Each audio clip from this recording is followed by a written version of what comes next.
We do have Daniel Arnold on right now, joining us. Uh, hey, Daniel, how are you? Hey, good, good. Thanks for having me. Hey, Thank buddy. you for joining us. Now, I'm going to just, you are a self described former Marine, retired cop, turned what you are now. Yes. All right. Tell everybody about yourself. Go for it. Okay, I spent 2 years in the Marine Corps in the infantry. I worked for Lorraine Correctional Penitentiary for 5 years, and I spent over 20 years as a cop. And I ended up having a spiritual awakening after nearly dying in 2017, although I had some other strange occurrences happen back in 2014, which I think brought all this on. And I don't like to use the word anarchist because there's like this negative stigma to that word because most people don't really know the etymological Right. origins of the word, but it really just means without rulers. It doesn't mean chaos or anything they lead you to believe. So a lot of us go by, we like to call ourselves abolitionists or voluntarists. Okay. And we believe, humanity will do the right thing without governments, and that governments throughout all human history uh, have, the leading cause of unnatural death, Right. since Mesopotamia has been democide. Before we get into all that, do you mind talking about your near death experience? What happened? Sure, I had a bad back, and I was like paralyzed, and the medication they were giving me every 3 to 4 hours Dilaudid, along with a whole slew of other things, had my breath giving out on me. And so I'm laying there in the hospital and my breath's giving out on me, and I was dying. I felt like I was dying. They had to give me something to help waking me up. um and all I remember is having this feeling of regret, and there was this overwhelming feeling of love. Like, I was just, my eyes were closed, I had no control over any of my thoughts, and I kept hearing that only love and discernment can drive out hate and fear. And that was like a repeated mantra that kept happening. And my eyes were closed, and I can see like my aura beneath my skin. And it was real, like I was very tiny and weak feeling. And I actually had died back when I was 6 years old. So this is, at this time I was 46, and I'm laying there thinking to myself, wow, the last 40 years went by like really fast. And I had to like come to an acceptance because there was nothing else I can do. And I just kept thinking to myself that I had regret. I never regretted anything I did. I regretted what I didn't do. I regretted my ego. I regretted being petty. I regretted chasing my ego identifying with things I did or didn't do. And I was talking to a young man about this. He was a very conscious young man for his age at the time, especially. He was only 21, and this is just back in 2020 after all this stuff broke out. And I remember him asking me, did you ever regret love? And I answered him, no, I regretted not loving more when I thought I was, going to die. I didn't. But then when I got out, all these, I don't know, metaphysical or supernatural things with animal spirit guides and different shamanic type things started happening. And that's when I started researching, because I knew this was like not normal. Animals were, I don't want to say communicating with me in a certain way. Like I needed to change, and they would come into my, I could almost read their minds in a way. I know this is going to sound way out there, but it's not like Dr. Doolittle. A bird wouldn't land there and say, "Hey, Dan, how's it doing? Bird, how you doing?" It wasn't anything like that. It was more along the lines of, if I was reading something or listening to a podcast and had that aha moment, and then a certain bird would land there and just look at me and act very weird, follow me around. And birds normally don't do that. And what I came to find out is, through research, so a lot of this was intuition, but a lot of it, you start having these signs, you start researching. What was happening was the universe, we're all connected, and these animals were talking. This stuff that we all probably can see if we're open to seeing it. And at the time, it was probably always in my life. I had just never noticed it before, but I was noticing it big time now. The animals were coming, and then what ends up happening is this: if the animal is not in your area or from your area, and it shows up, that's kind of an oddity in itself. But if it's from your area but it's acting weird, it's usually, they usually got a message for you. Now, see, I got to pay attention more, I guess, because I've never Well, actually looked at it. I mean, so you obviously saw what was going on and kind of paid attention. yeah, I was at I was after 8 days of being in the hospital. I'm at my sink doing the dishes, and I got a dishwasher, but I just felt like, well, I'm going to do the dishes. I just almost died, so I was having the time of my life doing the dishes. Yeah. And Minor. Yeah. I'm looking out the window, and there's this fence. It's a low hanging fence, and a blue jay lands on it, looks right at me, and starts yapping, going wild, with its head going up and down, looking right at me. And I'd never seen anything like that before. And they say if a blue jay visits you, it's like a dearly departed female family member. So maybe that was my grandmother yelling at me about, I need to fix up some things in my life. I have no clue, but it kept on happening. So I started researching, and that's how I became really good friends with Sonia, even though I've known her since 2004. And that's Psychic Sonia. If you're out there listening, thank you, Sonia. Thank you for your patience. But yeah, that was kind of what started happening with what I come to realize was a spiritual awakening. It wasn't enlightenment. I sought enlightenment afterwards, and the road to enlightenment never ends. But it was a spiritual awakening. I realized there was more than just man. There was something going on here. Well, see, that's what I kind of learned when I had my stint in the hospital and almost died, was in life support and all that kind of stuff, in a coma for a couple of days, and you come back, and all of a sudden you do look at things a lot differently than you did. Yeah. I haven't checked out the animals yet, but I definitely, you have a new perspective on life. And I know that Sonia does have, I mean, obviously she has a lot of different abilities than most people, but you started talking with her, and I guess you started learning from her. Is that what happened? Yeah, I started learning from her, and I'd been researching other things, and I'd been studying the tarot since like 2015 anyway. And I come to find out that I am clairaudient. So I like to jokingly say, yeah, the ex-Marine hears voices, and that's what clairaudience means. You kind of, things come to you, you hear those, and Sonia's the one who told me I am, and believe me, I've sometimes don't like it. Like, a matter of fact, I think it was clairaudience that had me wake up and contact you this morning. When I first woke up, I was like, why don't I just send them a note? Hey, I want to come on your show. And next thing I know, boom, you're like, let me know ASAP. Why'd that come to me first thing? That was kind of weird, because I was, thinking this morning. I got up, and it was before I even talked to Mike. I was going, what are we going to talk about on the show tonight? And I had somebody lined up, and they canceled. And so what are we going to talk about on the show? And literally, as I'm thinking about that, is when you contacted me, and I was like, all right, well, that was meant to be, kind of.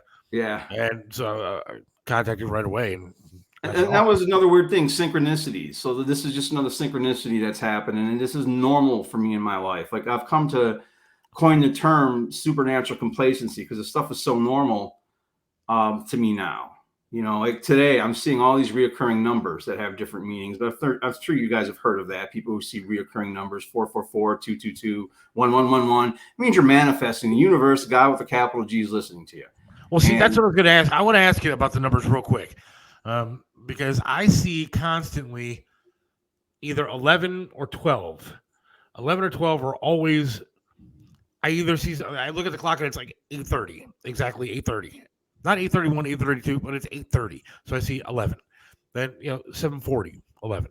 But I'm always seeing, or 11:11, or 11:12. I'm always seeing those two numbers, and they seem to pop up a lot. So what is that? Is that something? What does it mean? Yeah, that's absolutely something. So what you should do is pay attention to when you see those. What were you thinking of? What was going on? What you have your attention or your mind on? Because what's going on is when you start seeing that, you're manifesting what your thoughts are. Everything's mental. There's nothing that's come into existence that wasn't first a thought. We're God's thought. That's why we're here.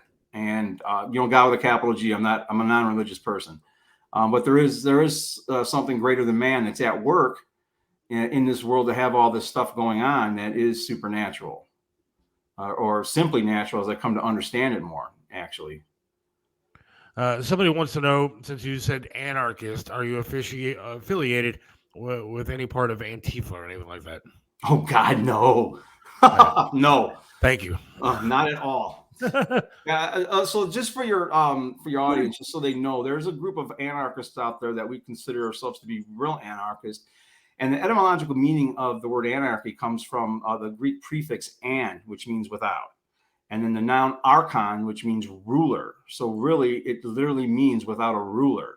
So if you think of the monarchy in London, right, in medieval times, mono is one ruler. Anarchy means no rulers. It doesn't mean no rules. Anarchists follow spiritual natural law, also known as karmic law, cause and effect, the law of causation. And now I can get into all that, but just to let everyone know, the anarchy does not mean chaos. And the big thing that I'll tell people is look at the last 3 years or look at the last century, just here in America. Don't forget all of human history, but just look at the last 100 years. I would describe it as a lot of chaos. Yeah. To be honest with you. And that's not anarchy. Anarchy, that's a CIA psyop to make people think anarchy means chaos. It doesn't. So that's Do you see the post, the message that James put up 2 back? No. You see 3035. It's 11 again. 11. He says been seeing 11 for 30, 35 years, and 30, 35. 35 is 33, 11. 11. Okay, let's go. Let's move on. But I'm not joking, Mike, when I say that. I see that kind of crap all the time. I see it all the time. 3311 is my address. Don't tell people that, but okay. I'm not worried. All right, so when did you start thinking about the anarchy and that kind of thing? And so what do you want instead of a government? If you're thinking that the government is not the right way, what do you think is the right way? I think the right way is to give power back to the people and let the community police each other. Let the community come together in a state of higher consciousness. If we understood objective morality under natural law, just at a 5th grade mentation, within a couple of generations, we would have a free world. Because the human condition since, time immemorial has been one of constant human slavery of one kind or another. So slavery is not just, ball and chain chattel slavery.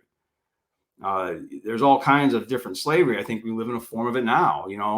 If I pay off my home and I go about 2 years without paying taxes, my $150,000 I just spent 25 years paying, they're going to take my home and sell it for $10,000. And it's like, to me, that's stealing.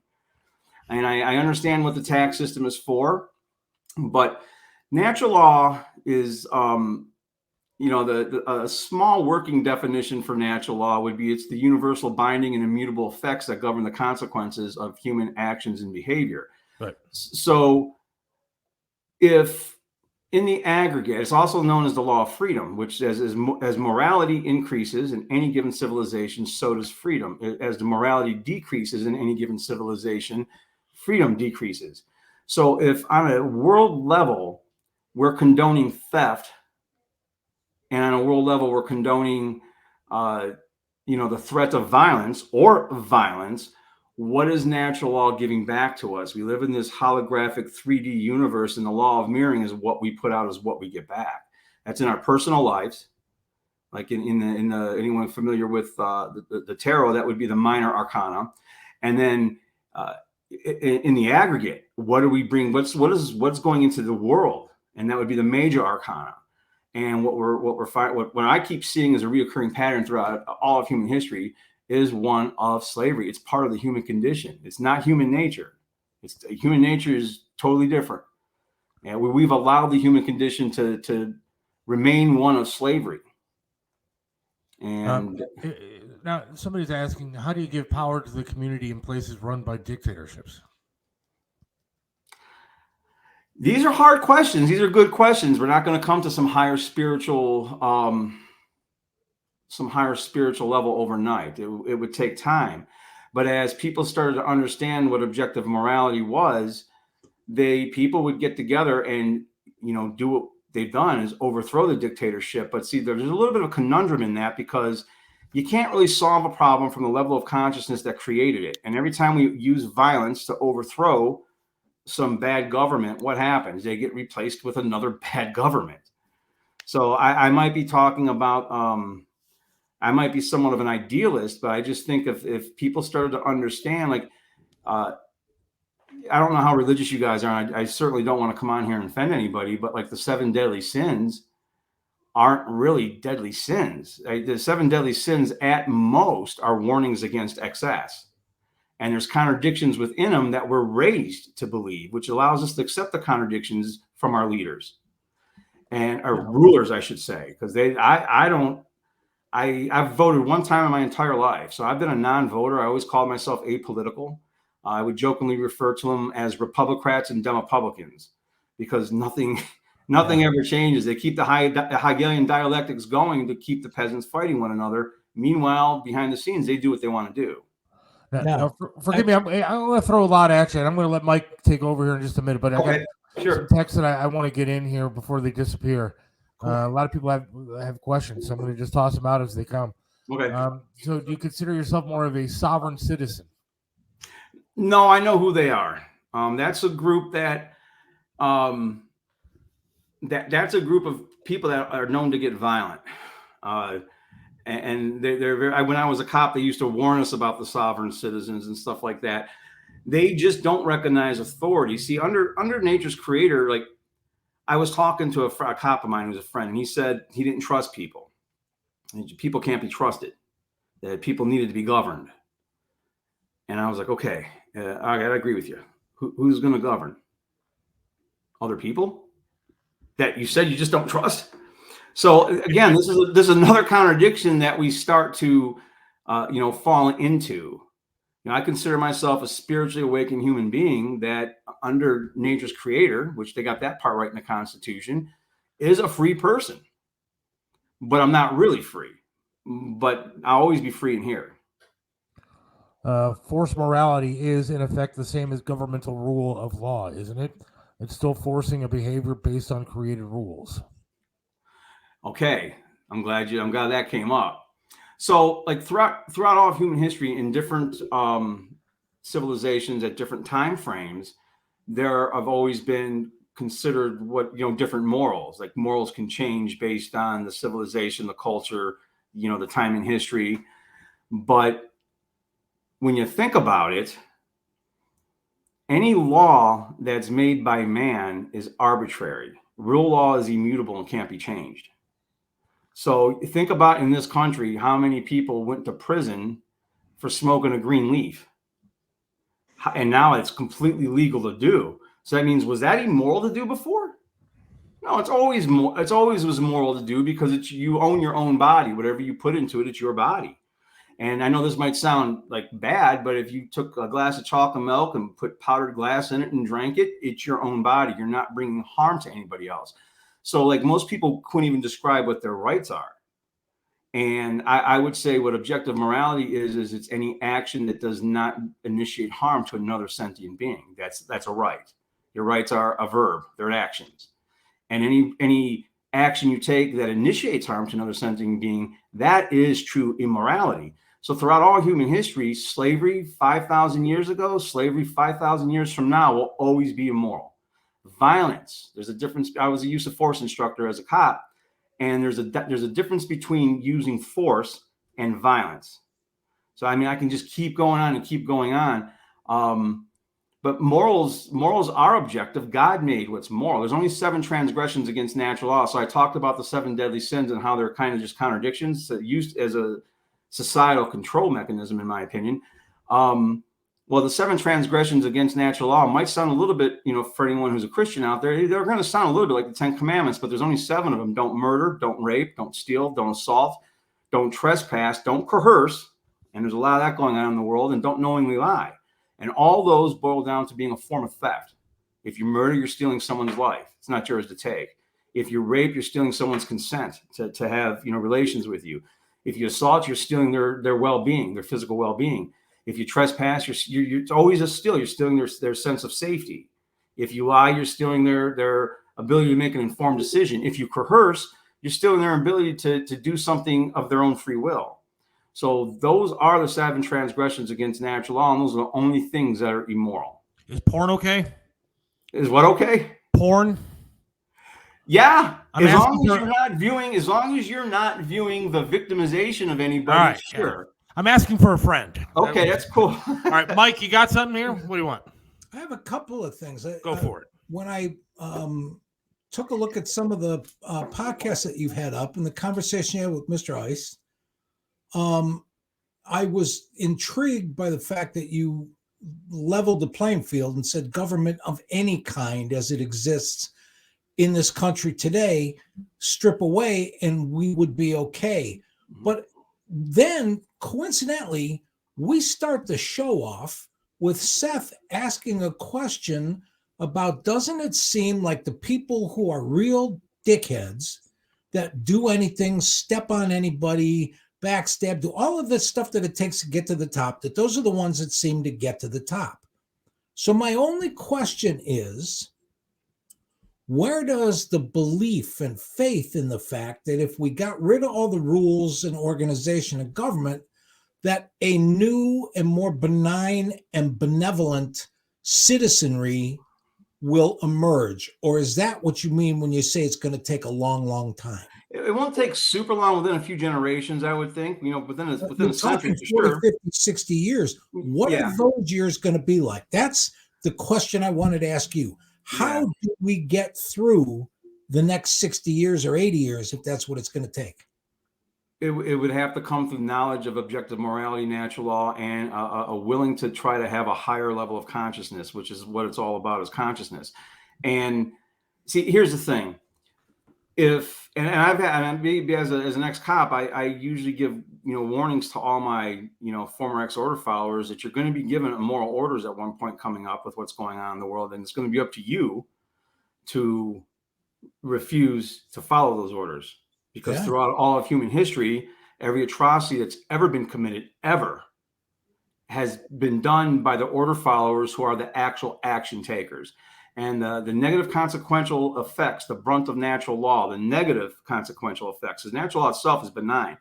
The negative consequential effects will fall on their shoulders. There's a reason why they used to say an average cop's life was like 57 years old. When I was 20, that seems pretty old.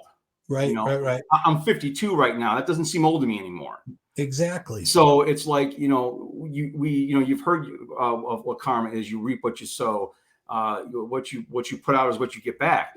So, like, say we didn't have order followers and people kind of took care of each other, looked after one another, and everyone had something to contribute to society. Everyone had something they contributed and helped with. Let's say a gang of thugs was to come along and demand you give them some money for protection, but they weren't under the color of law, and everybody knew they can't do that. You know how quickly everybody would get together and put that down? Well, that's what the mob did, right? They should have been put down. The mafia did that for. But they also were in cahoots with what's considered to be authority that we're all raised to believe in. Like, I remember with my dad when I was like only 5 years old, we driving in his van, and all of us, you look up to your dad. He's like a superhero. He's the strongest, awesomest guy in the world. We'd pull up behind the police or something. He'd be like, "Shh, settle down. There's the police. There's the police." So I'm like wondering, why is this superhero next to me afraid of them? So like, we're raised, it's generational to be fearful of authority, and which means they'll do things that we wouldn't allow a gang of people to do. Now, I was a philosophy minor all through college, right? And this is the one thing that I would stumble over. If you look at the whole globe we live on, are at different levels of evolution. There are still Aborigines walking around the planet that, barely cook with fire. There are indigenous people that haven't been discovered yet, or if you go far enough into the woods, and all of the industrialized third world. And so it's hard to say that we're certainly not going to start at the same starting line. So it's going to be interesting to see how we reinforce and help everybody behind us catch up.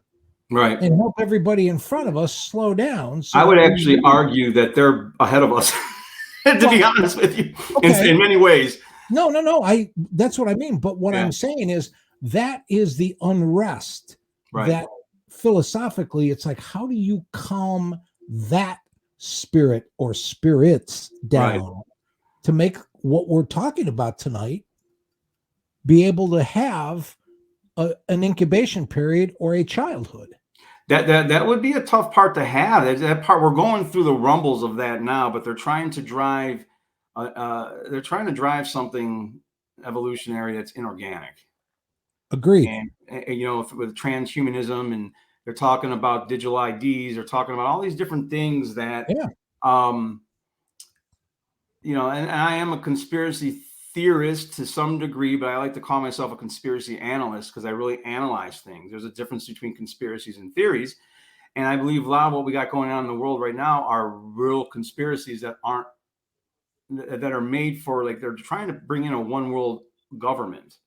Like, I'd be for a one world order, or, a whole new world order. I would be for it. New world order would be fine, but not a new world government. And they're trying to bring in a new world government. And so, like, and I talked about this on one of my podcasts, when we think about capitalism and we think about socialism, if everyone understood what natural law was, there wouldn't be no walls. And if everyone understood what you put out into the universe is what you get back, which means if you put good stuff out, you're going to get good stuff back. To keep it as simple as possible, people would trip over themselves to get down to the border to help refugees. Capitalists would be tripping over themselves to go help the people who, you look at and think are just, they're just greedy and they don't want to do nothing for no one else. If they understood natural law, they would trip over themselves to go do it. And by proxy, socialists wouldn't want to steal other people's money to give it to other people. Like, normally what I would say to somebody is, if you're a good person, would you go next door to your neighbor and take something of theirs? And most people answer that, like, guys like you are going to say, no, I don't have a right to go take something from my neighbor. Do you have a right to threaten him if he just doesn't want to give you something? No, of course I don't. Right. But when we vote, we are somehow transferring some magical right onto other people that we ourselves do not have, which is why I think voting, even if there's only like 1/3 of the country picking who's the next president anyway. And I call them, and I don't want to, I don't want to offend anybody, but it's like the cult of the donkey and the cult of the elephant. There's this sports team mentation: paint your face red or blue and stick with your team no matter what, which is why when you really look at things, I don't see how voting is going to change anything. And we got lots of really bad stuff coming up. That I think, there's just some bad stuff that I think is coming up with what I'm seeing go on simultaneously. I'm putting these puzzles together like it's a 3D puzzle, and it's not this 2,000 piece puzzle. It's like a toddler 9-10 piece puzzle to me as I see it. Let's go back to what you said at the beginning about the people that came here from England to get away from the monarchy. Yes. Now, I'm not a socialist. I'm not a communist. And I'm certainly going to defend to my dying day that there's an awful lot of liberalism in the natural order of things, because it says, love thy neighbor as thyself. And we're all brothers and sisters. But here's my point. There was a reason even back then when Virginia and Pennsylvania were known as a commonwealth, because that meant that we were all supposed to share in the fruits of everyone's labor. Not that you took it and gave it to somebody that didn't work, but without a question, if somebody had a bad harvest or this, that, and the other thing, you helped them out. It was just the way to do that. Right. So, but they were commonwealths, and the spirit of what they were trying to do. The spirit of what they were trying to do was what I described in an anarchist environment where everyone contributes what they're good at. And a lot of it went away if you study American history when we formed the national banks. Okay, we're not going to get left and right and political. Yeah, that's like a whole dynamic. But no, we're talking about starting over. I'm not. Yeah, we're not talking about. This is new. He's talking about. Again, this is like throughout history, anarchism has worked in little villages here and there. The concept behind it, voluntarism, you volunteer. But like if you look at what's gone on different social media platforms, you could call it from a political sense, a social, societal sense. One half of one half of opinion is being shared and allowed to be shared, while the other half is being told is misinformation no matter what. Without a doubt. And that should concern us when, free speech is being, the ability on when that starts happening, kind of like our Facebook page. That gets a little bit scary. Yeah, it gets a little bit scary. And the one thing I would say is this: I've heard one guy called me. He said I was a constitutionalist. Says I didn't vote, and I talked about nature's creator. He's like, "Oh, you're a constitutionist," and I said, "No, I would literally wipe my ass with the Constitution." No offense to anybody. I don't mean to swear on your show either, but that's a piece of paper that men scribbled down. Here's your rights, and we're men, and we're going to give you other men what your rights are on a piece of paper. That we're all born with those natural rights. We are born free. We are born with all the rights that they give us on a piece of paper. They're already ours under nature. And that's where I say, where in nature does it exist that any man has authority over another man? And when I say man, I mean humanity. Where does any human naturally have authority over any other human? That's the problem. I think ego comes into it, greed comes into it. There's a lot of issues that come into it, but we've allowed it to be part of the human condition throughout all of human history. And again, it comes back to understanding objective morality. If by the time you were in the 5th grade, you understood right from wrong, and it's that simple, we wouldn't have governments, because government is wrong. Yeah, but we weren't. All right, I got some messages I got to read here because I want to get cool. Them before okay, cool. The problem I have with Dan's concept is that given the level of power we have today, it will take a massive war, which will require resources communal people will never have to change things. Here's what I would say to that. Aren't we about to get into a massive war anyway? Haven't we had massive wars all throughout the last century? Haven't we had them throughout all of human history? The largest, like I said before at the beginning, and this is true. You got to think about it. Just all you got to do is look at history. The largest form of unnatural death is democide. And I don't mean Democrat. I don't mean, anything like that. Democide, death by your government, throughout all of human history, all the way back to Mesopotamia, the first known human civilization. So if democide is the highest reason for unnatural death, we really should rethink things.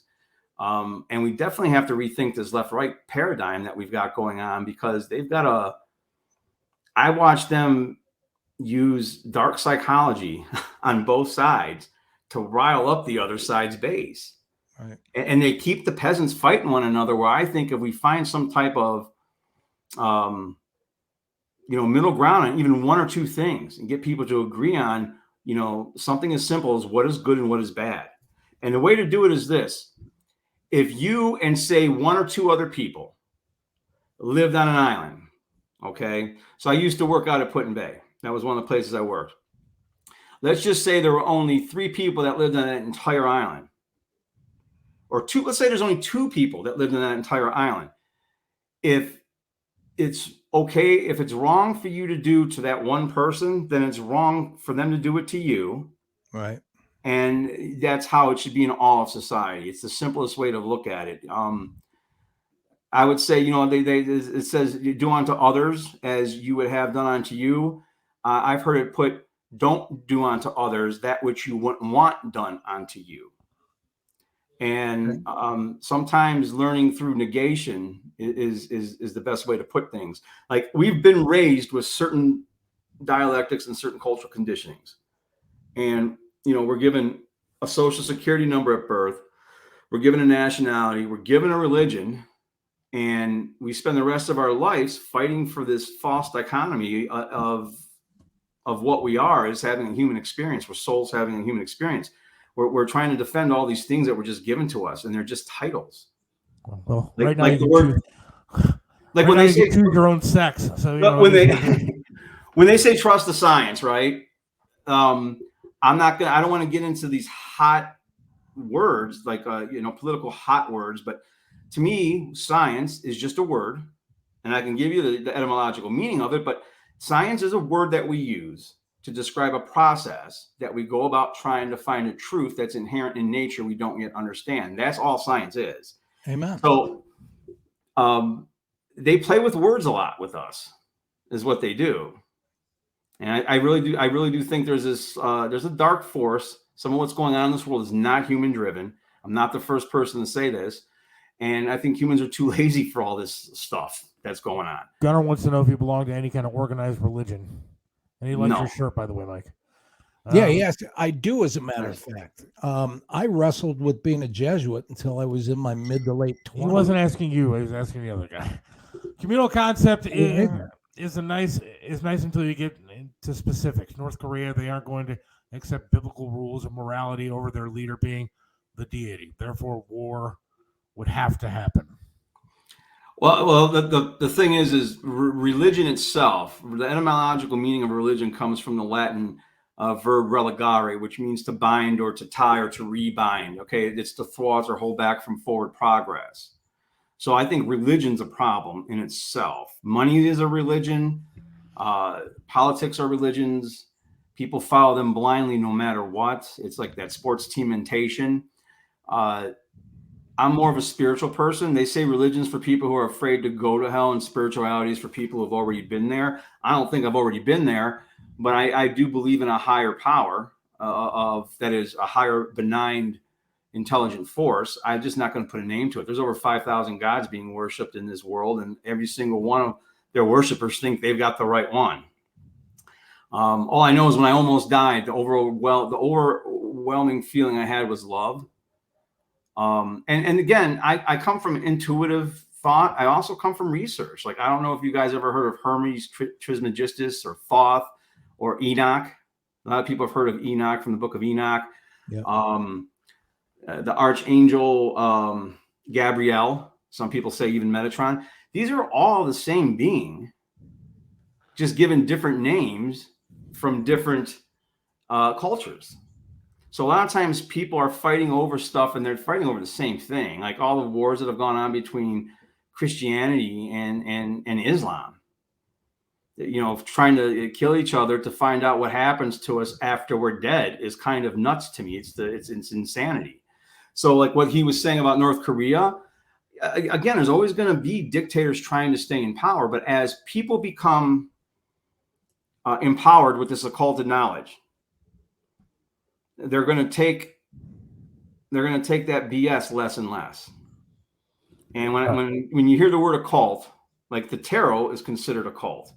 Understanding it, all occulted means is hidden. It doesn't mean anything else. People have been socially engineered to think when they hear the occult, oh, that's evil. No, the occult is a tool, and it's a tool that you can be used for good or bad. And real knowledge of cosmic law, of natural law, of objective morality, none of the confusing gray material they try to throw in there on purpose, is occulted knowledge. The Hermeticists knew this. I don't know if you guys ever heard of the 7 Hermetic principles. They all fall within natural law. And these dark occultists use it for dark reasons, and they don't want the rest of the world understanding what it is. Because if the rest of the world starts to understand what actual natural law is, which is spiritual law, it's a spiritual law of what is moral and what isn't. And I'm by no means some paragon of morality, trust me.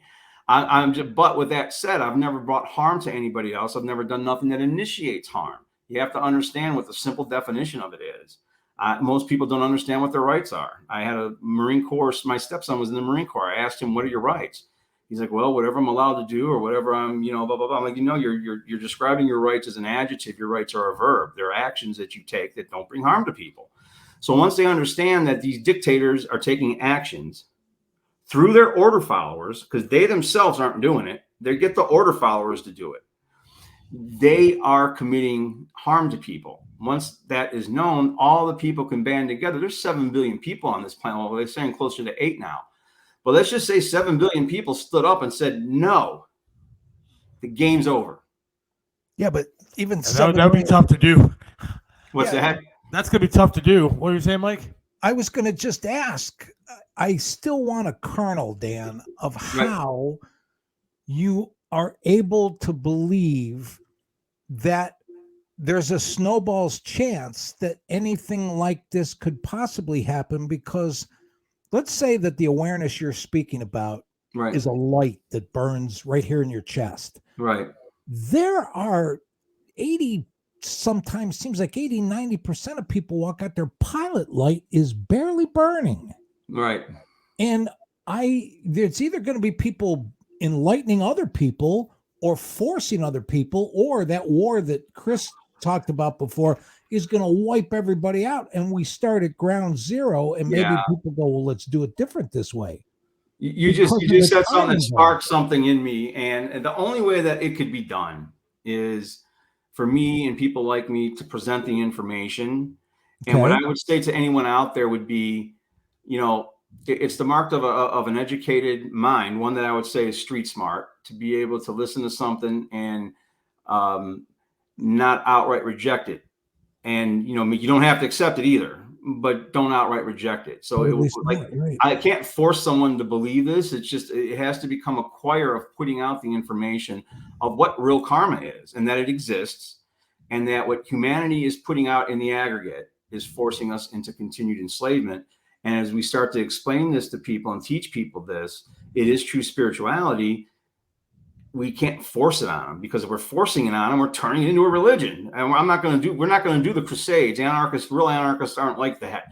But what we're talking about is putting the information out there to let it start spreading, so people can then come to a conclusion on their own when they're ready. Yeah, but see, Chris is right here, and there's also the real situation that the communication apparatus is controlled.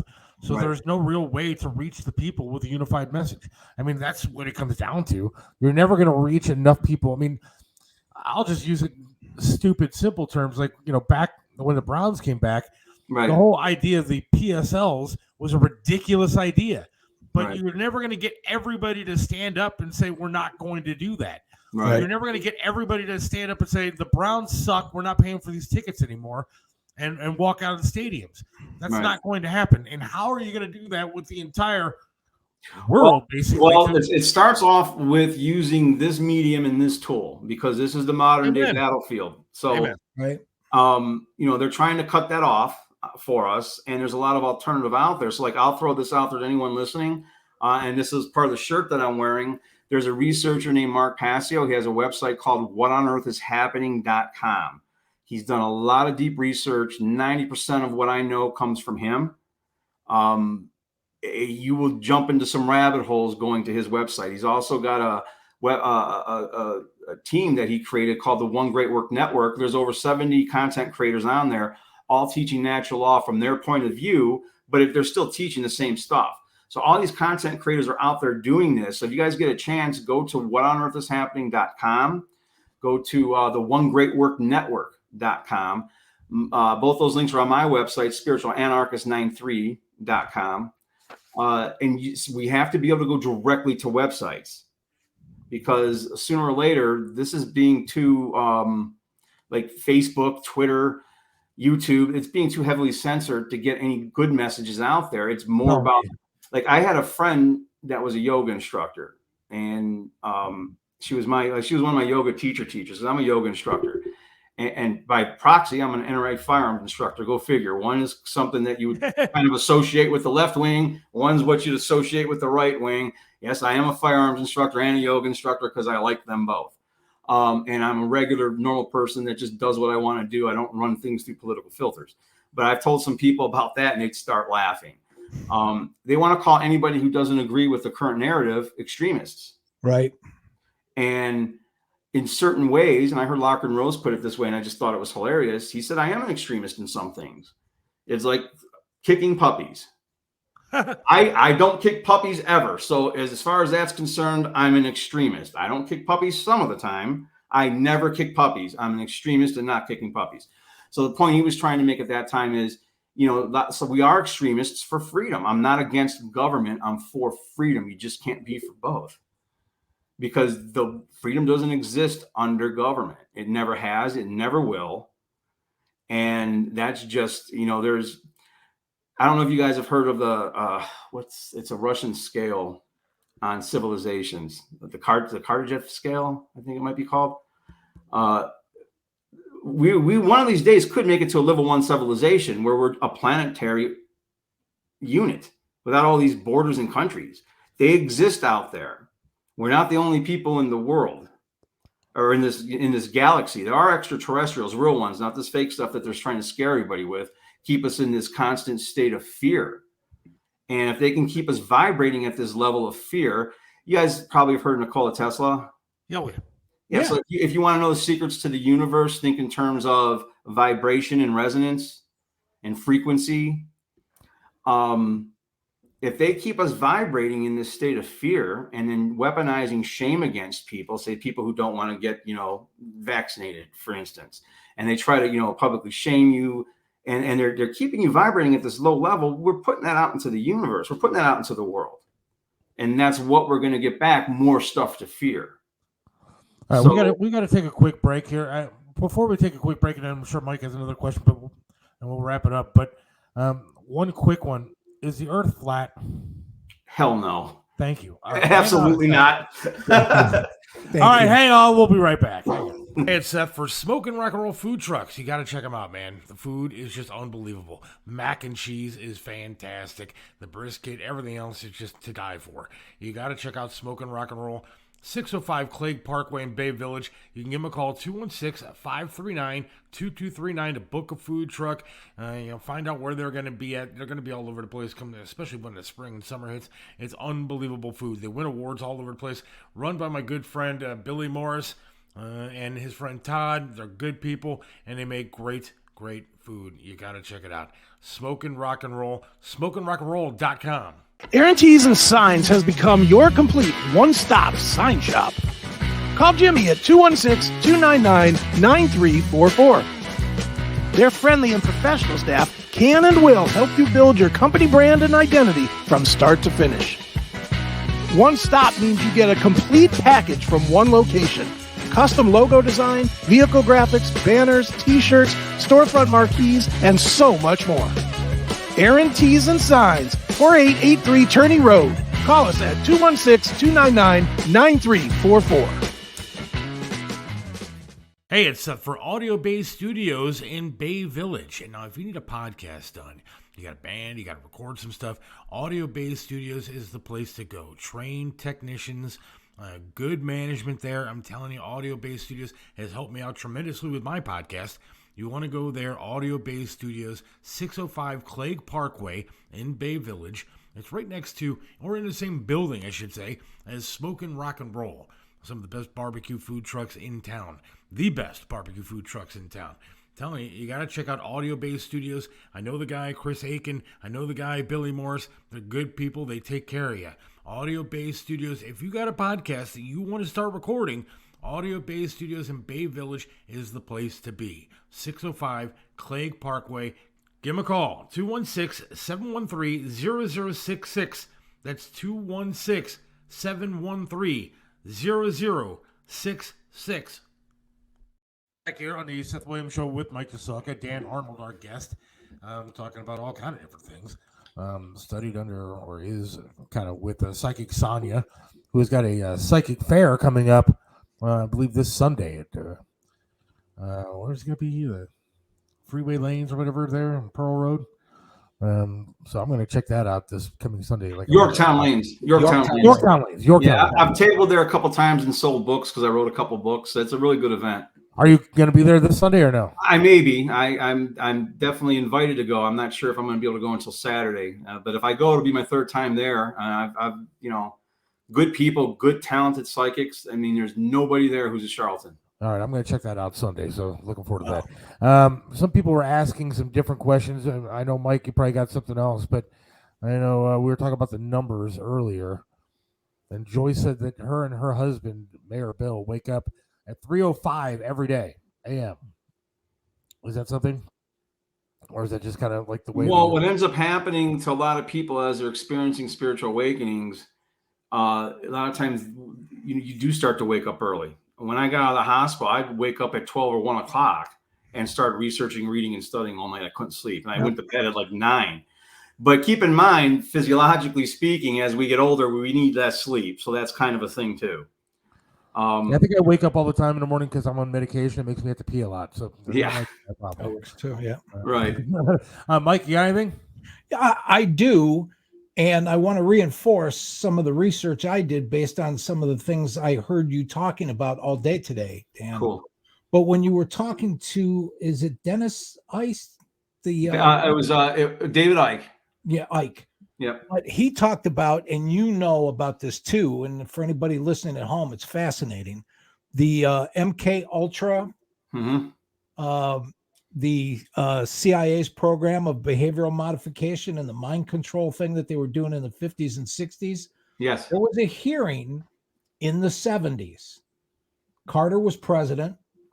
And if you just print the first 25 pages of the 167-page report, which I'm only halfway through reading, the names from 77 that are on those committees are still around today.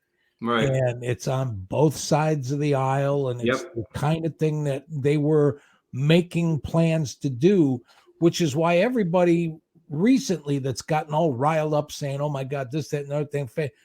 It's when I say they've been planning this stuff for a long time, I'm not kidding.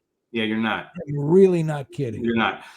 There's a book to read out there by a guy by the name of William Cooper called Behold a Pale Horse. Yes. And I was reading that in the summer of 2020 because an ex-chief of police friend of mine, who I can tell you a whole other thing from him about 9/11, but I won't go there. He told me to read it. So I was reading it and I'm like, when was this written? Like, this was July of 2020. I'm like, did they just write this like in March of this year? Because everything he described and how they were going to institute a new world government order and then is in that book. Right. Then to balance it out, read Ken Kesey's On the Road. Okay. You know, just the whole philosophy of that is you're either on the bus or you're off the bus. Right. And that's how you get to natural law and order and all that kind of stuff. It is. And like another book that I would highly recommend, I would highly recommend it, is a book called Mass Engineering Human Consciousness by Jim Keith. Okay. And he met an untimely demise in 1991. Fell off a stage, hurt his knee, and then during a routine knee surgery, mysteriously died. But he was being hunted for a long time. But he explains how they mass engineer human consciousness through mind control, through propaganda, through repetition. Okay, Project Mockingbird. It happened just within the last few years. Every news media outlet was saying the same stuff. What's his name one more time? Jim Keith. Okay. Mass Engineering Human Consciousness by Jim Keith. And I post all that info on my podcast, but they're not on every single one. I probably should put them on every single one because these are things you can see. And I was trying to explain because I worked for the government. Okay. I had psyops against me ran because I was hurt in the line of duty. And once you make enemies, which I did, they'll throw you under the bus. That's the warning I give to all order followers. When it's convenient to you, they're going to throw you under the bus, guys. And I'm not talking against you. Any cops listening, I'm for you. I'm not against you. But I know many of you are counting down the days so you can get the hell off that job. And there's a reason why. But anyway. One of these days, Dan, I'll tell you why I'm not a lawyer anymore. And that's interesting talking to a lawyer about natural law, because I know they introduced that to you guys at one point or another as natural law theory. And so that's kind of cool that, you know, you're a lawyer and you understand man's law very well, much more than I do as a cop. Well, cops know about enough to get ourselves in trouble, actually, half the time. But I knew a little more because I was a training officer. But, you know, with that said, I forgot where I was going with that. I'm sorry. It'll come back to me. I forgot where I was going with that. Who are they? James wants to know, like you always say, Mike, who are they? Who's doing all this? It basically is I'll give you an example. Well, who wants the New World Order? I know what I was going to say. I know what I was going to say. New World Order. It's the banking trust. There's a next Monday, I'll bring a trilogy of books that have just been written, and we'll go from there. As a matter of fact, we got 8 minutes left. I'm going to go get it. I'll be right back. Okay. I'm going to say what I was thinking of. Remember back in the 2004 election, you had John Kerry versus, George Bush Jr. They were both asked a question. Yeah. And they were asked a question about a secret society called Skull and Bones. Both of them had the exact same answer. We don't talk about Skull and Bones. They got this other place called Bohemian Grove that they go to every year. These people at the highest level understand natural law, use it for dark purposes, and they're Satanists. They're satanic. And I'm not talking about the pointy guy with the devil. Again, go to Mark Passio's website, whatonearthishappening.com. He will spell it out to you. You will have a whole new worldview once you go through his content. Does that have anything to do with like the Illuminati and that kind of thing? Yeah, but they're not illuminated. They're using like some of the stuff that I've talked about today is like 32nd or above, 33rd or above Freemasonry. And it's anybody can look this up and study it. You don't have to be a 33rd level Mason to understand what it means. And these the Illuminati aren't some force for good, if they even exist the way people think. But it is a people that are faceless. Okay, so like David Icke talks about he thinks there's reptilians, right? Right. Extraterrestrial Anunnaki reptilians. He kind of puts them both together. And it's funny, what did Hasbro know? I grew up in the 80s watching G.I. Joe, watching Cobra with the mask. You couldn't see his face. I wonder, what did Hasbro know back then? Because they're always feeding us stuff through social engineering. Oh, I'm sorry. I just want to see if it worked. Finish your thought, and I've got an answer for everybody that wants to know this. Okay, cool. Yeah, no, I was just going to say, it was just sort of a joke, but it's not a joke. What did Hasbro know? Yeah. They have a Cobra Commander, a reptilian faceless. There are people that we don't even know. Bill Gates, Fauci, all these other guys, they're puppets to the ones above them. And I think there's another level above that. Yeah. But the level above that and in between those supernatural or beyond that you think are at the very top, the middle level, get three books. How Central Bankers Rigged the System. The author's Naomi Prince. The first one's called Collusion. Second one's called Permanent Distortion, How the Financial Markets Abandoned the Real Economy Forever. And that's why that capitalism is rigged the wrong way. And the third one is called All the President's Bankers. This trilogy of books right here gives you a wonderful foundation to stand there. And it's reinforcing, because not only does it point out why we're not each other's enemy, right. but it shows that they're right there if everybody rose up. Here's an example. If people line up, there are no more people taking your orders at McDonald's. You got to go through the kiosk. If everybody for a month said, up yours, I'm only going to eat at Burger King, guess what? There would be people taking your order at McDonald's in April. Right. But that's what I mean. It's going to take us doing things together. Yeah, and we got to find a commonality. And I'll tell you just a real quick, personal story. I nearly lost a friend that I had, was dear friends I've had since the Marine Corps. He lives in Florida. He's a hardcore left-wing guy. And because I was speaking out the way I was speaking out, he started calling me a closet Trumper. And he thought I was always talking against the left. And I'm like, dude, I'm not a closet anything. I put all my trash out on the street. I'm not a closet anything. If I was a Trumper, I would tell you. And my thing to him was F Trump too. I'm not political. And we almost didn't become friends. And we were talking, we started talking the other night, and we started talking about some common grounds. And I just simply said to him, man, I don't want to see no more American Marines or soldiers going over and murdering or getting murdered for old dusty fucks who can't get along. Excuse my language. No shit. And he's like, I agree with you. And I'm like, that's all we need to do. Agree on one thing and branch out from there. And he was like, find the middle ground. I was like, yes, it can be done, but we have to get over our own egos. Everybody has to. We have to look inward first. Consider this too. I say this on stage because I'm a comic as well. Right. Think about this for just a minute. In this country, close your eyes. Everybody's toilet is connected. From Maine to California, the continental United States, all the sewer systems are connected. Everybody's toilet is connected. If we can connect our toilets, we can connect our goodwill and consciousness and dedication to doing the right thing. Absolutely. And put that out into the macrocosm of the collective, and watch how quickly things will change. As long as we look within, do our own shadow work, have some, be curious about your own problems, fix those, and then you're naturally going to help raise the vibration of people around you. And then just keep putting out the message of what true morality is. And people are going to argue about that because there's a lot of moral relativists out there through social engineering to think that morals are relative, and they only are to a certain degree. Those aren't real morals. Amen. Those are man's, arbitrary dictates that are often greed and ego driven. Real law and real morals come from a creator, and I don't care who you think it is, there's a creator, and they're written into nature. So like someone says, can you show me natural law? Can you show me karmic law? I can't show you that. I can't show you a picture of it, but you can see its observable effects in your life and others' lives, in everyone's life.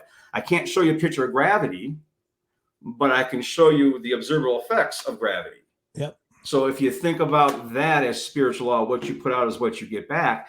It's easy to wrap your mind around that. And it is science. It's nothing woo-woo religious. It is science. It's how the universe was made.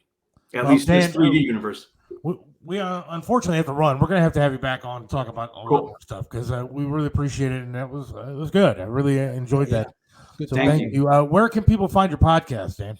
I've got my podcast back up on YouTube, but all my material is up on my own website. It's called spiritualanarchist93.com, and on there I have my link tree. I'm on Odyssey, I'm on Rumble, I'm on all these things. Just go to my website, spiritualanarchist93.com. I've also got links to those other guys I was talking about, whatonearthishappening.com, the onegreatworknetwork.com.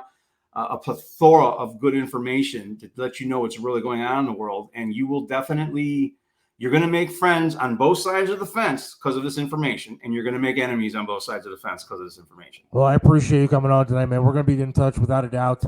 Absolutely. Dan Arnold, much appreciated. We'll talk to you again soon. All right, man? Thank you guys so much. I appreciate it. Brother.